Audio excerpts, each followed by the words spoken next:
जो बात तुम्हारी गुप्त हो कभी मत बोलो। भागवतिक, व्यवहारिक, लौकिक, पारमार्थिक। क्यों?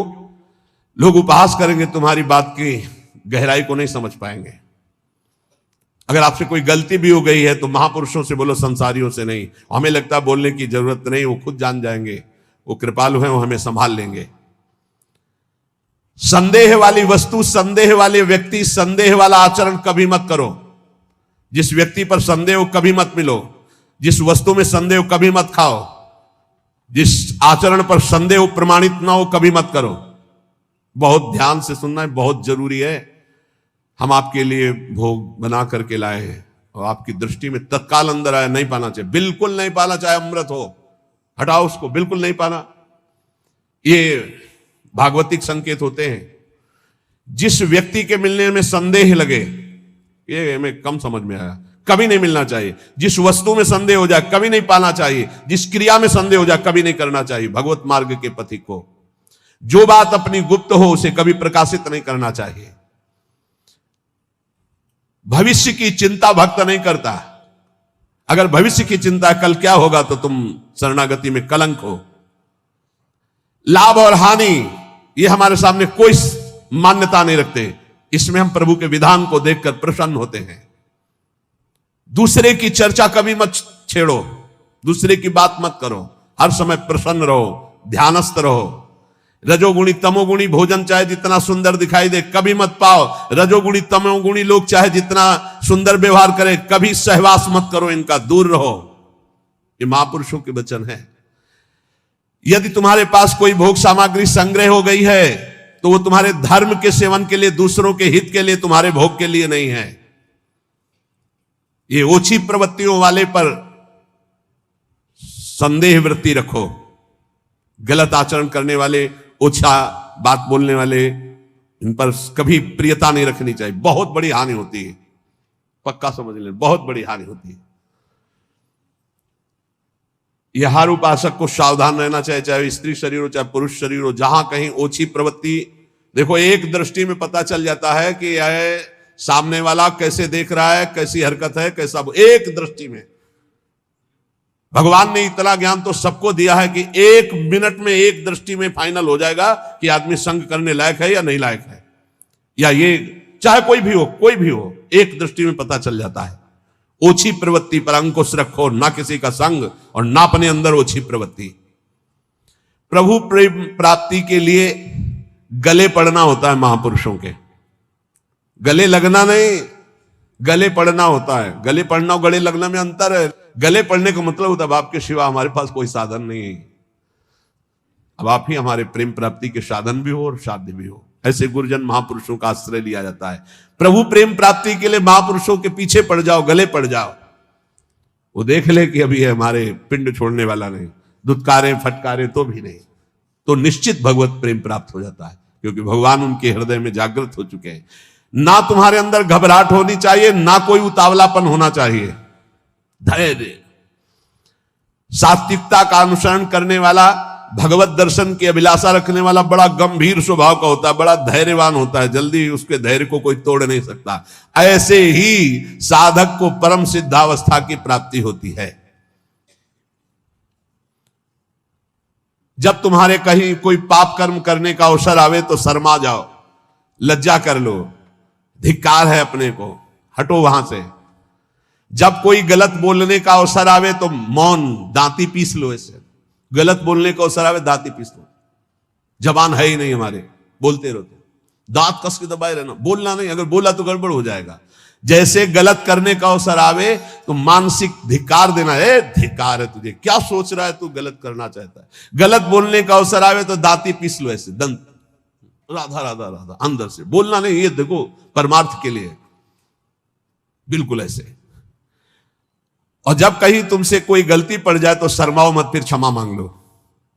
राधा राधा, गलती हो गई हमसे, आगे से गलती नहीं, उसे क्षमा कहते हैं, अंदर से प्रायश्चित करने। तो जिस कार्य करने में तुम्हें लज्जा लगे वैसा कार्य मत करो, वैसे विचार मत करो। जो तीन को बस में रखता है वो साधु, नेत्र कान जीभ, जनेंद्रिय अपने आप बस में हो जाएगी। नेत्रों को बस में रखो, जबान को बस में रखो, कान को बस में रखो। तीन का बहुत बड़ा योगदान है। जबान खूब अच्छे अच्छे पदार्थ खाएगी, खूब उल्टा सीधा बोलेगी, कान उल्टा सीधा सुनेंगे, वो नेत्र उल्टा सीधा देखेंगे तो आचरण उल्टे सीधे होंगे। इनको संभालो।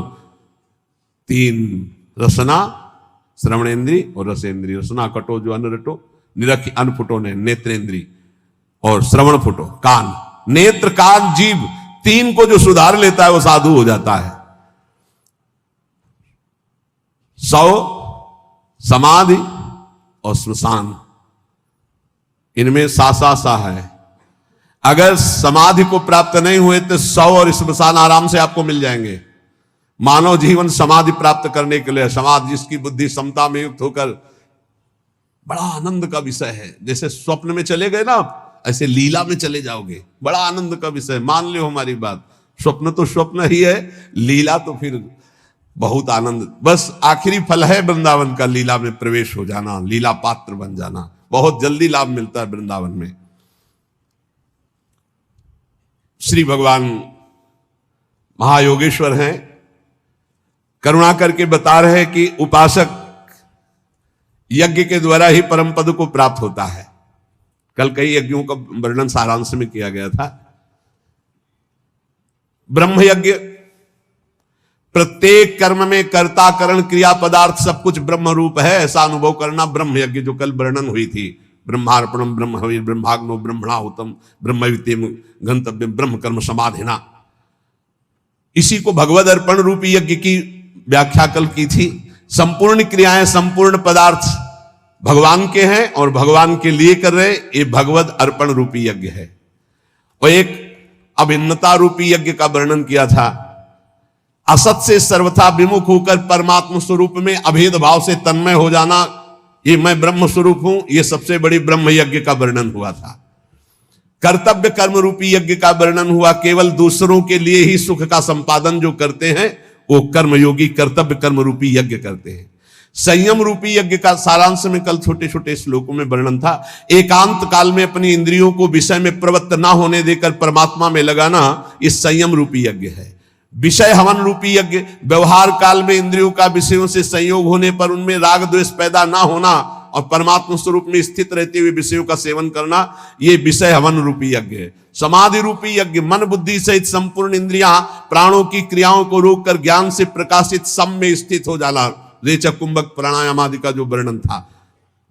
अब द्रव्य यज्ञ का वर्णन, संपूर्ण पदार्थों को जो अर्थ के द्वारा प्राप्त होते निस्वार्थ भाव से दूसरों की सेवा में लगा देना द्रव्य यज्ञ कहलाता है।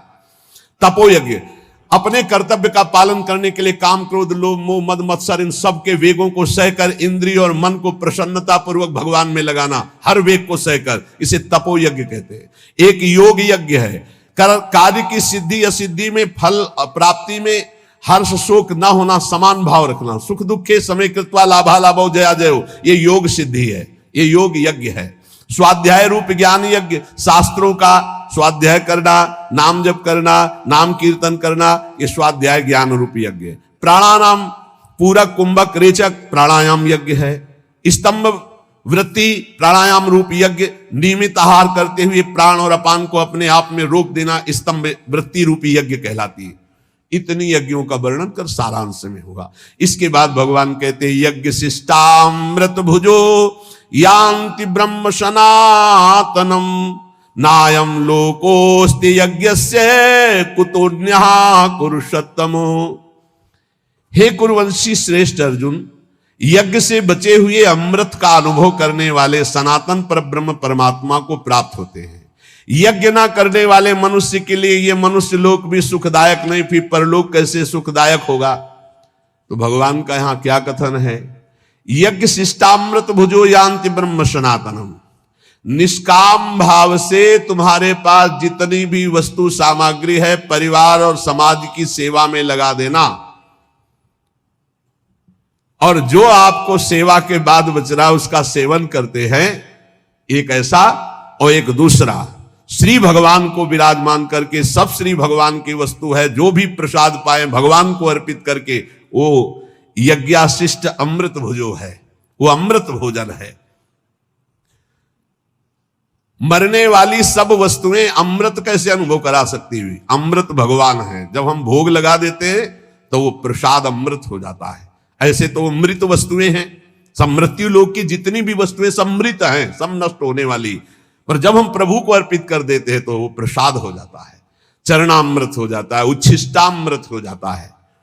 इन वस्तुओं को जब हम प्रसाद रूप से स्वीकार करते हैं तो ये हमें भगवत प्राप्ति करा देती है। हे, बहुत सरल भाषा में समझो, तुम्हारे पास जो भी वस्तुएं हैं भगवान को अर्पित करके परिवार की सेवा में, समाज की सेवा में, स्वयं शरीर की सेवा में वो प्रसाद हो जाए। बिना अर्पित किए न वस्त्र पहनो, न भोजन पाओ, न पानी पियो।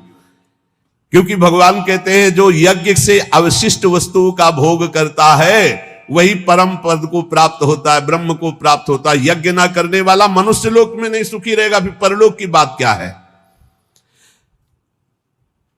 एवं बहुविधा यज्ञा वितता ब्रह्मणो मुखे कर्मजान विदितान सर्वान एवं ज्ञात्वा विमोक्षसे। बहुत तरह की यज्ञ वेद शास्त्रों में वर्णन किया गया है, विस्तार से वर्णन है।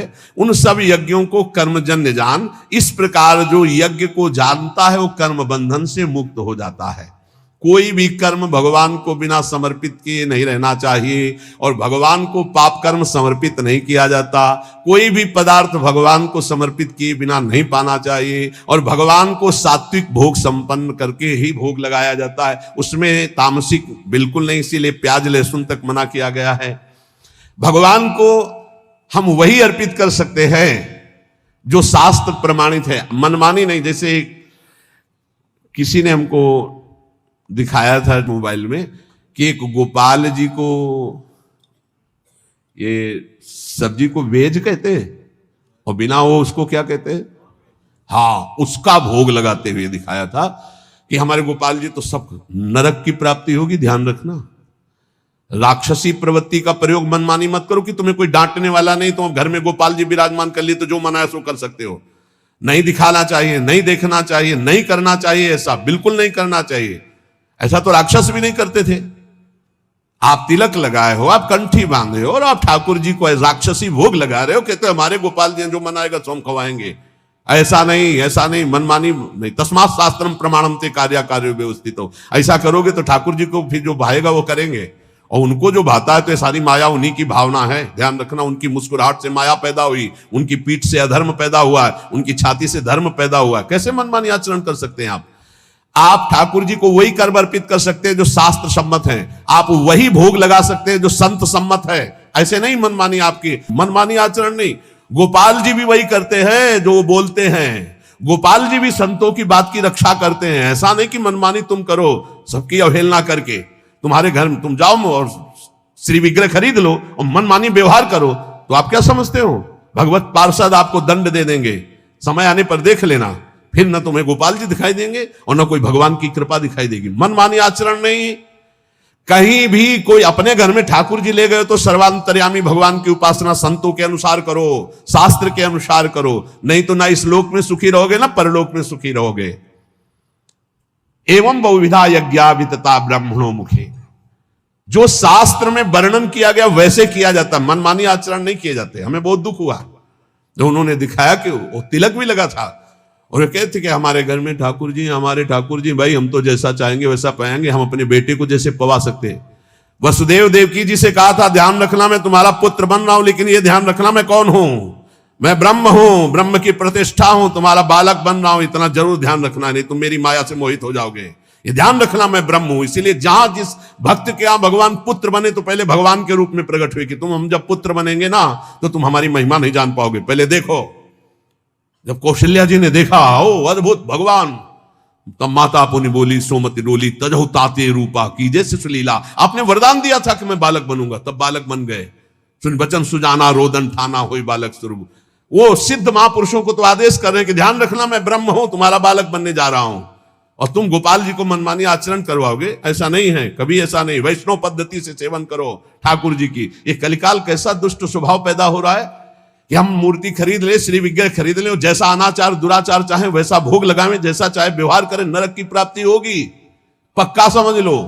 और अगर धर्म और शास्त्र के अनुसार चलोगे तो वही यज्ञ, वही सेवा, वही पूजा भगवान की प्राप्ति करा देगी। अरे कितने उदाहरण उनके दिमाग में भरे हैं, ऐसे से ऐसा हुआ, ऐसे से ऐसा हुआ। मतलब भगवान ऐसे लोगों को उदाहरण भी दे देते, समझा देते हैं। वो भगवान ने ऐसा किया था, भगवान ने वैसा किया था। भगवान ने किया था।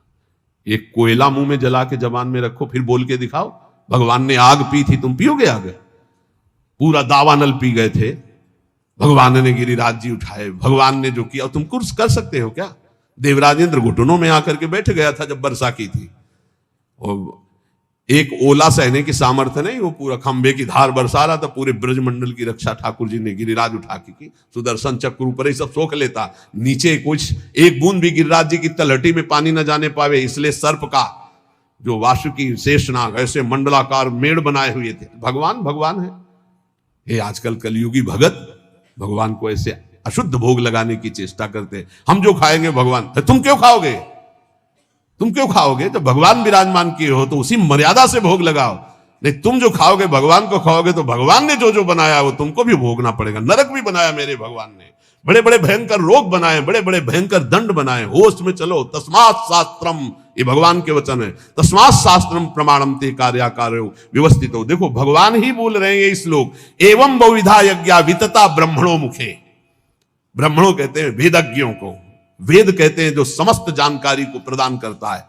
जो वेदवाणी कह रही हो ब्रह्म स्वरूप है, उसके अनुसार यज्ञ करो, शास्त्र के अनुसार करो, संतों की आज्ञा के अनुसार करो, मनमानी आचरण नहीं। अगर तू मनमानी आचरण करेगा तो इस लोक में भी नहीं सुख को प्राप्त होगा, परलोक में नहीं। श्रेयान द्रव्य मयाद्यज्ञाज ज्ञान यज्ञ परंतप सर्वम कर्माखिलम पार्थ ज्ञाने परिसमाप्यते। हे अर्जुन, रुपये की यज्ञ से ज्ञान यज्ञ श्रेष्ठ है। संपूर्ण कर्मों में, पदार्थों में, तत्व ज्ञान में सब कुछ समाप्त हो जाता है। सबसे श्रेष्ठ है ये ज्ञान यज्ञ।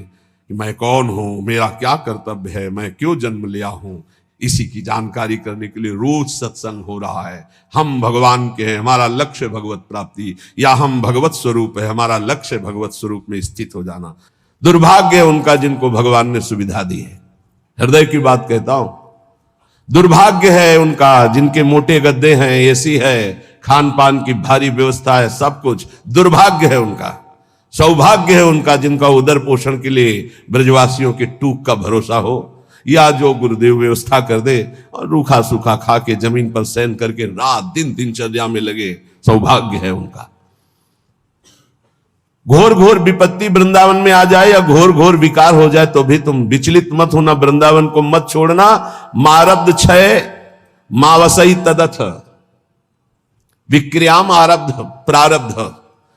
तुम्हारा प्रारब्ध क्षय हो रहा है। अगर विकार भी आ रहे तो प्रारब्ध का नाश हो रहा है।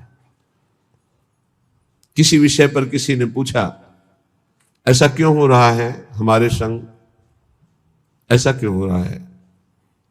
हमारी चाह नहीं है, हमारी कोई मांग नहीं है, ऐसा क्यों होता है? ऐसा इसलिए होता है कि तुम्हारा प्रारब्ध क्षय हो रहा है।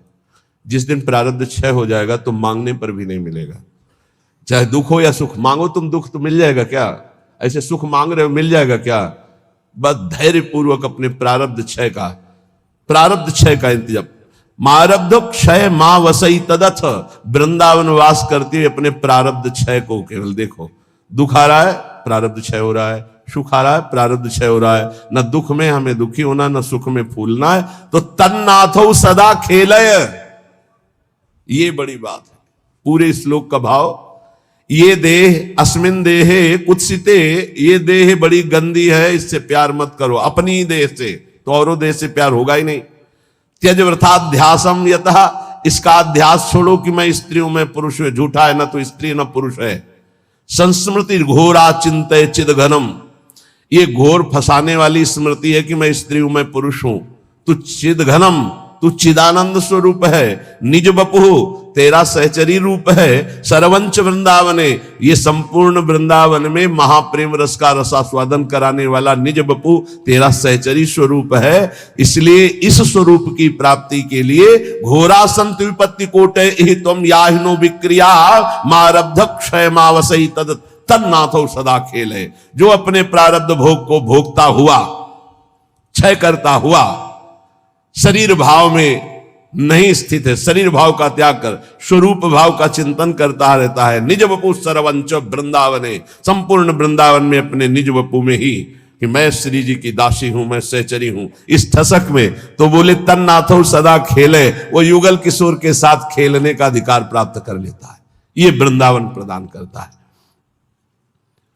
दिव्य स्वर्ण सुनील रत्न सुभगम लीला सनालारुणाम, भोजो श्री मुरलीधरम प्रथुल सद्वेणी सुहारोज्वलम, संबीतोज्वल शोणपीत वसनम कंदर्प लीलामयम, श्री वृंदावन कुंज एव किमपि ज्योतिर्द्वयम सेव्यताम। उस उपासक को दिखाई देता है एक अनिर्वचनीय ज्योतिर्मय जोड़ी, दिव्य स्वर्ण सुनील रत्न सुभगम, एक दिव्य स्वर्णिम कांति श्री प्रियाजू और सुनील रत्न सुभगम, एक सुंदर इंद्रनीलमणि अद्भुत श्यामाभा सनालारुणाम भोज, उनके अरुण अरुण अधर, अरुण अरुण कर कमल, अरुण अरुण चरण कमल, अरुण अरुण नेत्र कमल, कैसे सुंदर। वो एक दूसरे के बाहु पर बाहु डाले हुए श्री मुरलीधरम, अधरों में श्री लालजू मुरलीधर के, एक कर कमल प्रियाजू के, एक प्रियाजू का लालजू के, और दोनों एक कर कमल मुरली में लालजू का और एक कर कमल प्रियाजू, और दोनों मुरलीधरम, दोनों के अधरों में एक ही मुरली विराजमान और दोनों मुरली वादन कर रहे। एक के सिर पर मोर का मुकुट, एक चंद्रिका धारण किए हुए, एक पीतांबर परिधान और एक उज्जवल रक्त वर्णा चुनरी, अरुण वर्ण की चुनरी धारण किए हुए।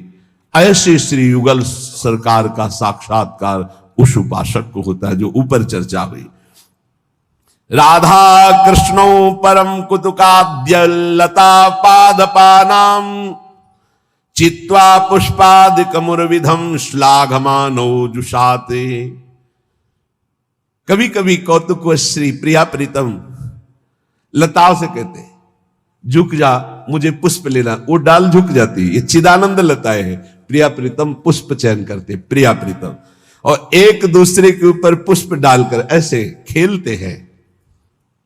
ऐसी शोभा हो रही है, दिव्य दिव्य पुष्प चयन करके पीतांबर में अरुण वर्ण की चुनरी में एक दूसरे के ऊपर पुष्प, नव किशोरी नव किशोर। और कभी कभी स्नानाद्यम यत सरति कुरता खेल, तो कभी सरोवर में, मान सरोवर में, कभी राधा कुंड में स्नान करके खेल रहे। मत माननी प्रियाजू लालजू समस्त सहचरियां जल क्रीड़ा कर रहे हैं। कभी कभी लालजू को घेर कर सब सखियां अंजलि से जल वर्षा करती। जब लालजू जल वर्षा में विकल होते तो डुबकी लगाकर प्रियाजू के चरणों का स्पर्श करते। प्रियाजू ऐसा लगता है जैसे किसी तो वो एकदम, वो उपासक की लीला देखता है। ये लीलाएं वर्णन कर रहे देख करके। स्नान आद्यम, सुंदर स्नान होता है प्रिया प्रीतम का। फिर सुंदर पोशाक धारण करती। तो खेल तो यत खगाद्यई, इतने में वृंदावन के बहुत से पक्षी आ जाते हैं। हंस, मोर, कबूतर, सुख, सारिका, ऐसे पक्षियों की मंडली आ जाती। उनके साथ प्रिया प्रीतम खेलते। खेल तो यत खगाद्यई, वृंदावन के पक्षियों के साथ प्रियालाल खेल रहे हैं। वृंदारण्यम परम परमम तन्न सेवते को वा, ऐसा कौन है जो इस सुख का सेवन न करे। कभी प्रियालाल जल केली कर रहे, कभी प्रियालाल सुंदर पोशाक धारण करके पक्षियों के साथ खेल रहे, कभी वन विहार करते हुए पुष्प चयन करते, एक दूसरे के ऊपर पुष्प प्रहार करके खेल रहे।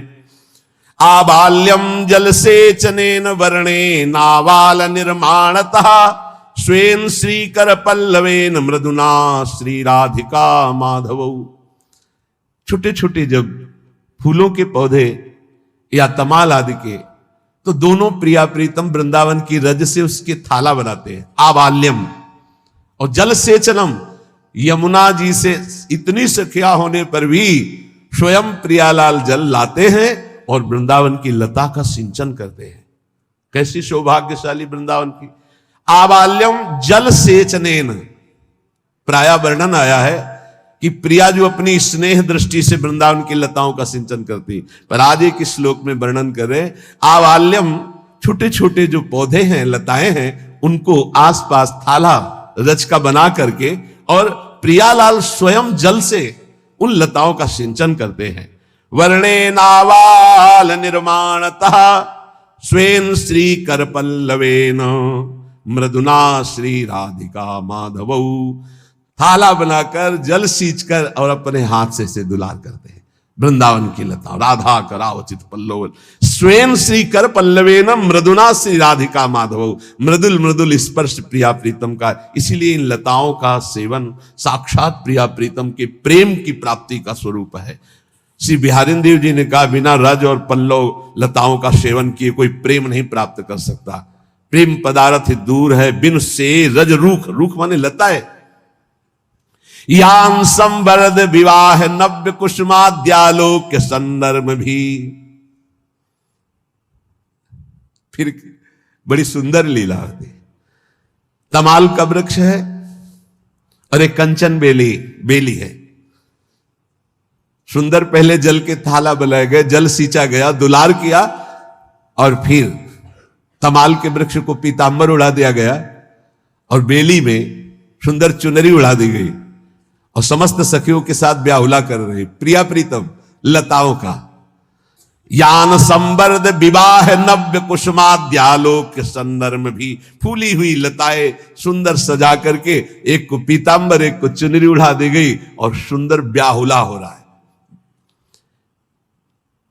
पूर्व वर्धित ऐसी सेवा करके फिर उनका विवाह उत्सव मनाते हैं।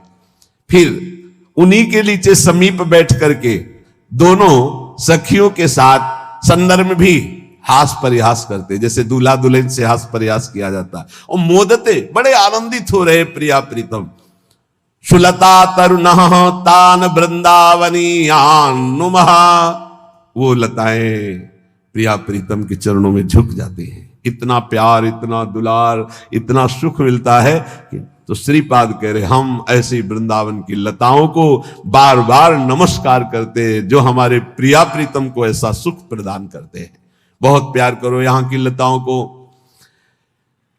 अगर आपके पास कोई और व्यवस्था नहीं तो 2-4 गमले तो लगा सकते हो अपनी बालकनी में। एक तुलसी जी का रख लिया, एक राय बेल का रख लिया, एक और कोई बेल लगा ली।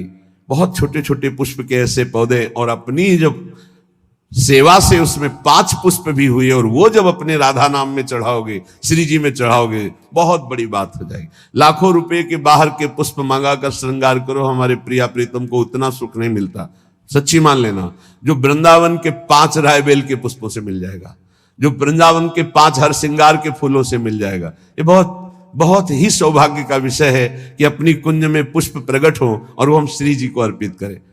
ऐसा भी हो सकता है कि आप 200-250 गज से जगह खरीदे हैं तो 50 गज जगह में आप लता पता और 200 गज में अपने निवास की व्यवस्था कर लीजिए। पर ये उनके विरक्तों को चाहिए कि अब वो भावना के देश में विचरण करें, क्योंकि अगर लता आप लगा दिए हैं तो आपकी कुल परंपरागत उसकी रक्षा करने वाला भी होना चाहिए। लताओं को तो वही मानता है जो प्रिया प्रीतम के प्रेम में मत वाला होना चाहता है, नहीं तो बहुत ही दुर्भाग्य का विषय है। एक लता तैयार करने में कितना समय लगता है। बगल में लता है ना, ऐसे जी होता रहता है, जहां मुरझाई तो ऐसा लगता है क्या हो गया, कौन सी गलती हो गई, ये लता क्यों मुरझा गई। जरा सा मुरझाना पसंद नहीं। और वही जब लताएं बड़ी होती हैं 50 वर्ष 60 वर्ष की, और फिर जब उस पर कोई कुल्हाड़ चलाता है तो ऐसा लगता है छाती काट रहा है, हृदय काट रहा है। इसको क्या पता कि 50 वर्ष में कैसे तैयार हुई लता, किन महापुरुषों की करुणा दृष्टियों से इसका पोषण हुआ है, और 1 मिनट लगा जेसीबी से उखाड़ के फेंक दे। 50 वर्ष में वो तैयार होती है लताएं। बड़ा दुर्भाग्य, हर जगह लता कट, रात रात में लता कट करके साफ होकर के एक पत्ता भी वहां नहीं। ये देखा है, क्योंकि समाज कुछ ना कहे या कोई ऑब्जेक्शन ना हो, शाम तक वो लता है, सुबह पूरी गायब, वहां बिल्कुल प्लेन, ना कोई एक पत्ता, ना कोई एक कटिंग की कोई वस्तु, साफ एकदम। लेकिन प्रिया जी तो देख रहे हैं ना, तुम्हारा सौभाग्य साफ हो रहा है, तुम्हें पता है, चिन्ह भी नहीं रहेगा सौभाग्य का तुम्हारे। ये बिल्डिंगे सौभाग्य नहीं, सौभाग्य लता पता है। हम कह रहे हैं आवश्यकता है तो 200 गज में तुम बना लो, 50 गज में श्री जी के लिए लताएं लगा दो, वहां सुंदर लीप करके सुंदर 4 पुष्प बिछा दे, भावना की प्रिया प्रीता लता भवन सुख शीतल छहा, श्री हरिवंश रहत नित जहां तहां न वैभव आन की। स्वयं प्रिया प्रीतम खेलते, देखो कैसे लताओं से खेल, ब्याहुला ब्याहुला खेल रहे, स्वयं सिंचन कर रहे, कितने उत्साहित हो रहे लताओं में। अगर लताओं से प्रेम नहीं तो ब्रज प्रेम प्राप्त होना बहुत कठिन है। रज से प्रेम नहीं, रसिकों से प्रेम नहीं तो प्रेम कहां से मिलेगा? यहीं से तो मिलता है, रज रसिक लता, ये 3 प्रेम के स्तंभ में जिनसे बहुत जल्दी वृंदावन का लाभ प्राप्त होता है। शेष चर्चा आगे, बस इतनी प्रार्थना है कि कोई भी मनमानी आचरण मत करो। आप स्वतंत्र नहीं हो, आप 2 जगह से परतंत्र हो। यदि शास्त्र आज्ञा और संत आज्ञा की परतंत्रता स्वीकार करोगे तो माया मुक्त हो जाओगे, यदि मनमानी आचरण करोगे तो ये माया तुम्हें परतंत्र बना के रौंद देगी। इसलिए शास्त्र के अनुसार भोग लगाओ, शास्त्र के अनुसार पाओ, शास्त्र के अनुसार जियो, शास्त्र के अनुसार कर्तव्य कर्म करो। श्री राधा वल्लभ लाल की।